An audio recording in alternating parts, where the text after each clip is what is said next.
Welcome to the Soul Script podcast. Here we explore how to unlock the power of our story. Our journey here on earth can be one of deep passion, intentional creation, and personal transformation. The only thing holding us back is our stories.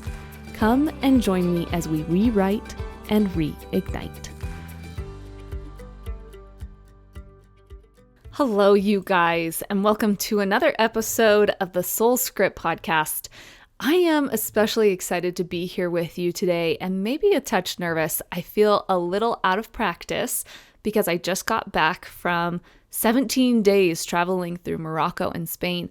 So it's been a second since I have sat here, talked into the microphone, and expressed some of my thoughts and feelings, but I am ready to be with you today. I gave myself some time to rest and digest all of the experiences that I had. So today, I'm sure you can tell by the podcast episode title that we are talking about not caring what other people think, and more specifically, how I think this could actually be a really detrimental train of thought.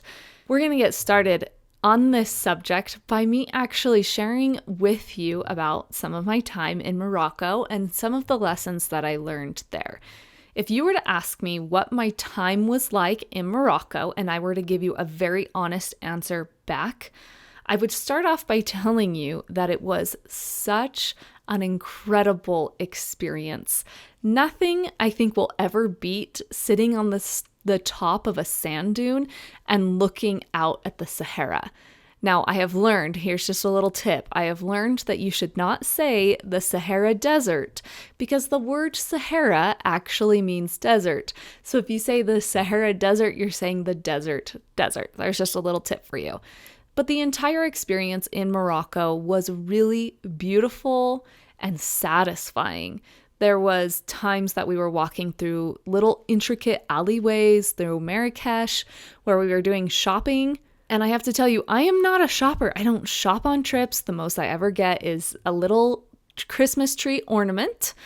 But I could not stop myself from shopping here because everything is so beautiful. Every single door is beautiful. There's so much intricacy in the architecture. You want to have your camera out all the time. And believe me, I did have my camera out all of the time. Then we spent time in the Sahara and Dades Valley. We did hiking, sandboarding, ATV riding. And then we ended our trip in Fez with a cooking class, learning how to make a really traditional Moroccan dish. On the other side, if I were being really honest with you, I would tell you that I experienced some major inner turmoil while I was there. I went into this trip with just one simple intention, and that intention was that I wanted to experience further healing in one way or another, whether that was healing from the spices there or healing from the connections with others or healing from the land or the culture, insights, aha moments, inspirational moments, whatever it might be. I wanted to experience some healing. And I have to tell you, I absolutely did experience healing, but of course, it was not in the way that was expected. I have learned that I really need to get more specific on my intentions that I set, but I believe that this was the exact healing lesson that I needed to learn along my way, even if it wasn't one that I expected or even wanted. Now, in Morocco, I was able to travel with a group of women. I was one of 16 women, and I only knew one woman on this trip. And the rest were people who I didn't know.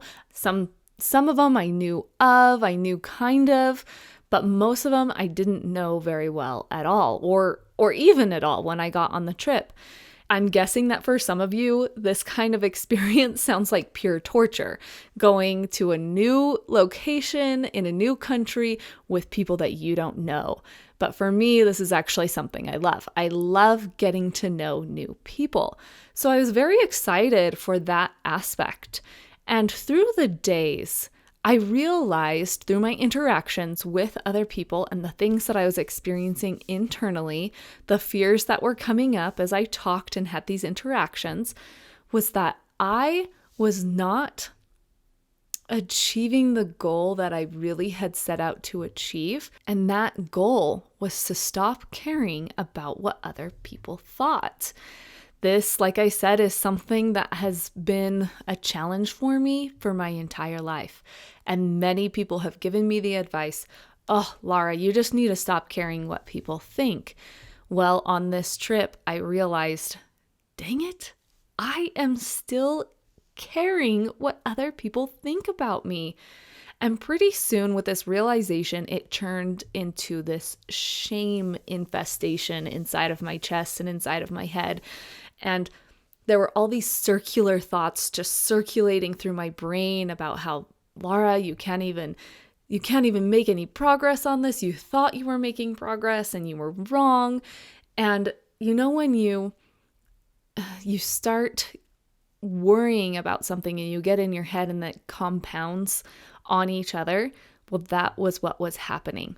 I ended up finishing my trip, the Moroccan part of my trip, feeling this combination of, oh my gosh, I just went there, I fulfilled some major bucket list items, and on the other side, feeling major disappointment in myself for failing. Essentially, for failing this goal that I had set out to achieve. Well, I continued my trip. I traveled through Spain with my dad and had a wonderful time, and then just came home a few weeks ago.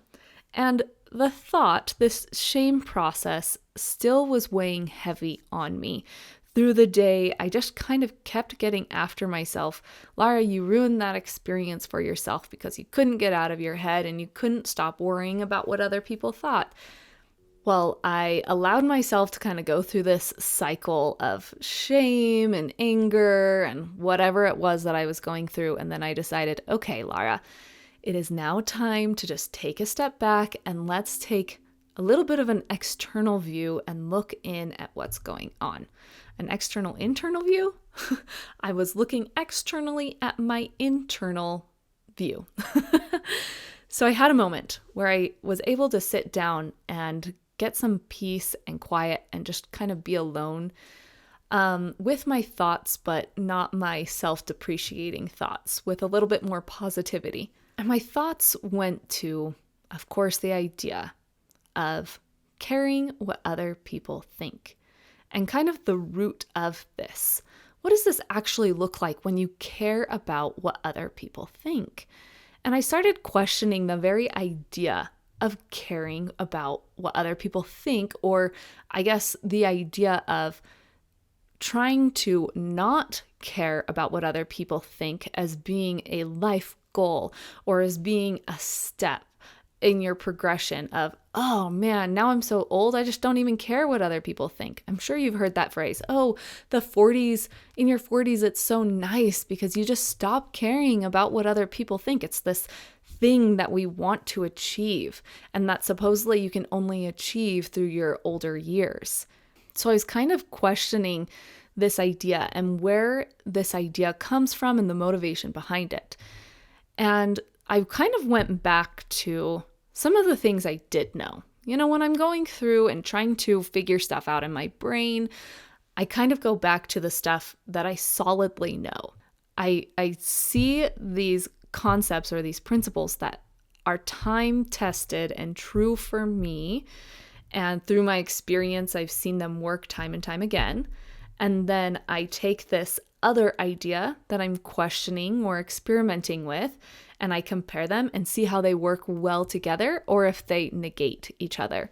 So I thought, okay, what are these things that I really know to be true that have been so impactful and influential in helping me heal and have a better life? One of those main things, probably the first one on the list, is having self-awareness, because we cannot go anywhere or do anything as far as self-development goes if we're not even self-aware. I don't know if I'm swimming, if I'm a fish in the ocean, right? That's just part of my life.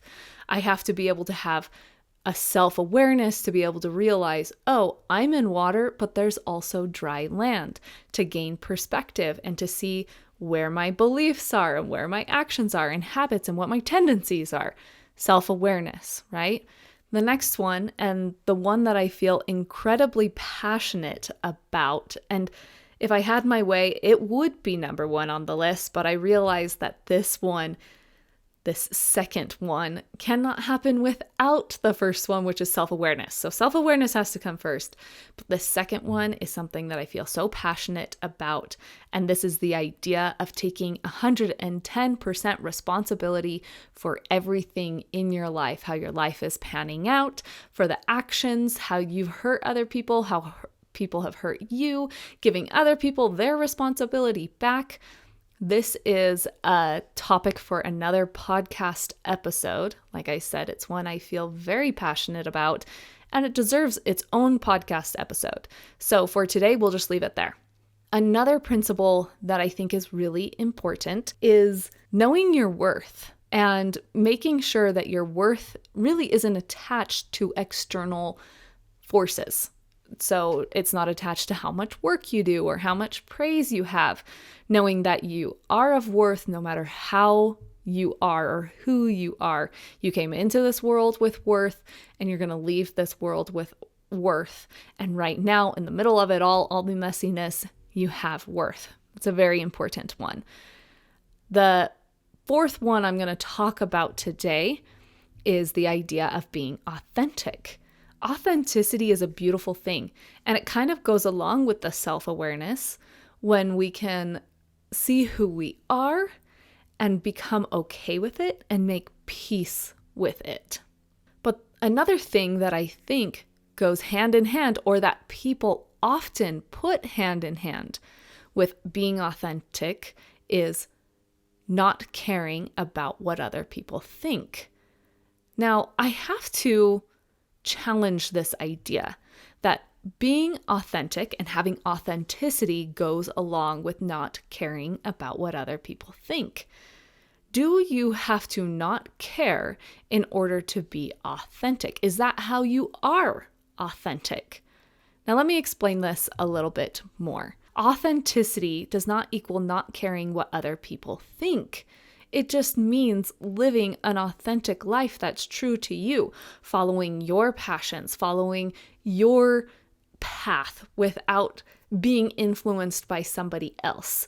But that doesn't mean that you just don't care about what other people think. I want to ask you to do something for me right now.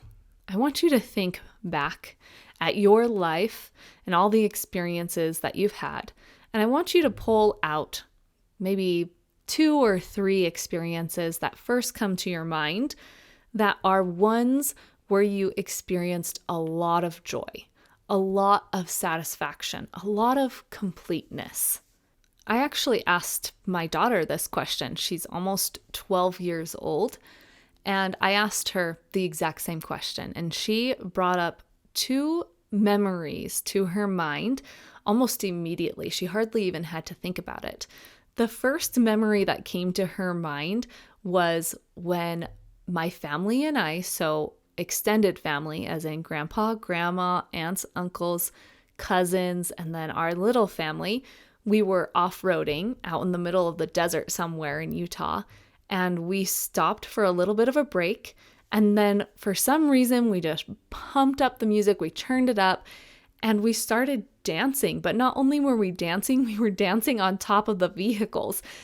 Grandpa got up there and I got up there, and we were all just dancing, and it was fun and silly, and we were together as a family, and everybody was just having a really good time together. Now, her second memory was at one of her friends' birthday parties, where she was just surrounded by all of her friends. And once again, they were just being so silly and goofy. They went through the McDonald's drive-thru at, I don't know, something like 12 o'clock at night, and they were ordering stuff. You know how teenagers are, preteens. They think, oh, that's just the best thing in the world to go through the drive-thru all hyper at 12 o'clock at night. Well, I asked her a question. I said, would these memories be so impactful, so fun, so joyous if you had been doing it by yourself? I don't think so. I mean, it wouldn't be as fun to go through the drive-through by myself. For me, some of my greatest, most impactful experiences, as in joyful and satisfying experiences, have been when my kids have been born, when I got married, courting my husband. And sure, there are some experiences in there where it was just I did something on my own and I accomplished it, right? But the majority of my satisfactory or satisfying experiences are the ones that are shared with each other, with another, with a group, with community. Now, when we think back to people who state that they don't care about what other people think, I was trying to kind of analyze who are the people in my life who have said this before, who have said that they do not care. The first kind of person, and I'm probably generalizing here, but there are kind of two people that I identified, two types of people that I identified. The first one is the kind of person who, quote unquote, doesn't care what other people think, but they also have a really solid foundation and base of community. That means that they're really close to their friends or to their family. They have a good community where they feel loved and accepted. They have a church community where they feel loved and accepted, or even they have a really close relationship with divinity where they feel love and accepted from God and from divinity, whatever their spiritual source is. So yes, they don't care about what a lot of people think, but could they answer the same way if they were truly alone, if they didn't have friends, if they didn't have family, if they didn't have a belief in God or strong community, if they didn't have groups of people that they spent time with and felt safe? Would they truly be able to answer the question or answer and say, I don't care what other people think? The other kind of person that I identified that has talked to me in my life and given me that advice is somebody who is pretty spiteful, somebody who had a really difficult past and experienced rejection.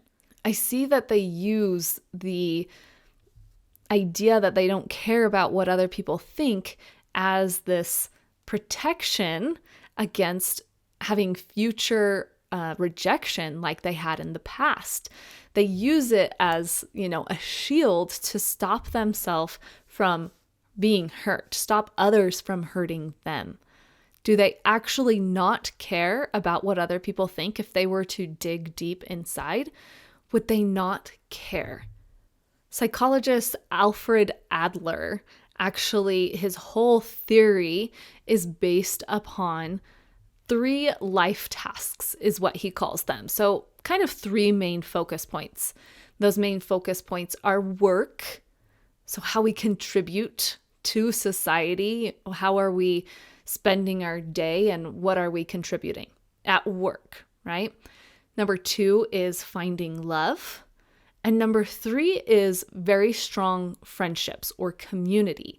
And all of these 3 life tasks are under the umbrella of social interests. And he goes on to argue that all problems are interpersonal problems. So trying to figure out how to interact with people, feeling inferior or superior, and having those out of balance and how that affects their day-to-day actions as far as these relationships with others go. He states that these life tasks, when they are in balance, when they are focused on, they are the source of happiness.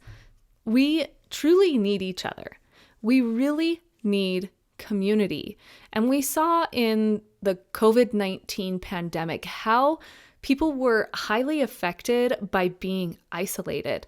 Depression, anxiety, and suicide skyrocketed during those times of isolation. We know, and there are so many articles and so many resources that tell us that when we are isolated or when we are alone or when we are selfish, it naturally leads to unhappiness. How many times have you heard that serving others will bring joy?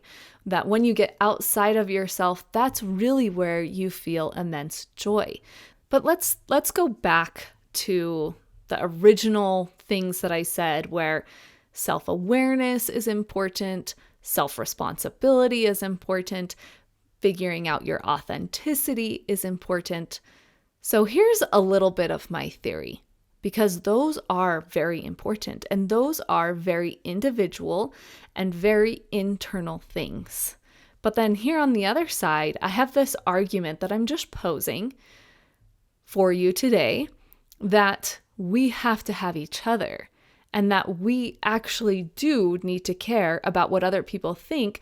But even more so, we do need to care about what other people think about us, and how we are accepted and how we are loved and how we feel like we are contributing to society. So how do these two things work together? It kind of feels a little bit like opposition or a paradox. Well, in my experience, I kind of think it goes like this, where I have had to go internal, major internal, where I was really just thinking about myself. And I was sorting through my ideas and I was sorting through my beliefs and my experiences and deciding what I wanted to keep and what I didn't want to hold on to any longer. And it took, I don't know, it was at least 1.5 years, maybe more, where I was just very internally focused. And during that time, I was able to hear my own voice and I was able to see that authenticity and live a little more authentic. But now I have really felt the desire to reach outside of myself as I have learned my self-awareness, my authenticity, and taken responsibility for my life. Now it's time to be able to get outside of myself and bring that authenticity, bring those unique ideas out into society and out into my community, because if we were to all try to do it by ourselves, we wouldn't get very far. For so long, I have held this shame of the fact that I couldn't stop caring about what other people thought of me. And in reality, as I dwell on this idea, I ponder and I think about it, and I realize that I don't think that that's a problem. I don't think that the root of the issue is caring about what other people think. Quite possibly, we could argue the point that when you care about what other people think and it influences your decisions, and it causes you to not live authentically, that could be an issue. But when we break down the idea of not caring about what other people think, I'm pretty sure we need each other and we need to care about what other people think. All right, you guys, those are just my thoughts for today, my reminiscing back to my experience in Morocco. And this is a new idea for me, one that I'm going to ponder, one that I'm going to experiment with and see what information comes to me as I experiment with this kind of new idea to put into practice. So maybe you guys can do the same thing. Take it, think about it, experiment on it, and see how it works for you, how it resonates with you, and see if it's an idea that you want to keep or that you're okay letting go of. Okay, next time on the Soul Script podcast, I think we are going to be talking about taking 110% responsibility of your life and what that looks like. Because yes, I mean taking responsibility for all of it. Thank you so much for joining me on this transformative journey today. If you found this episode inspiring and thought-provoking, don't forget to hit that subscribe button and share with someone in your life who's ready to embrace their own hero's journey. Speaking of transformation, if you're looking for personalized guidance to rewrite your life's narrative and ignite your true potential, be sure to explore our one-on-one transformation coaching services at soulscriptstudio.com. Your support makes a world of difference. Until next time, keep rewriting and reigniting your story.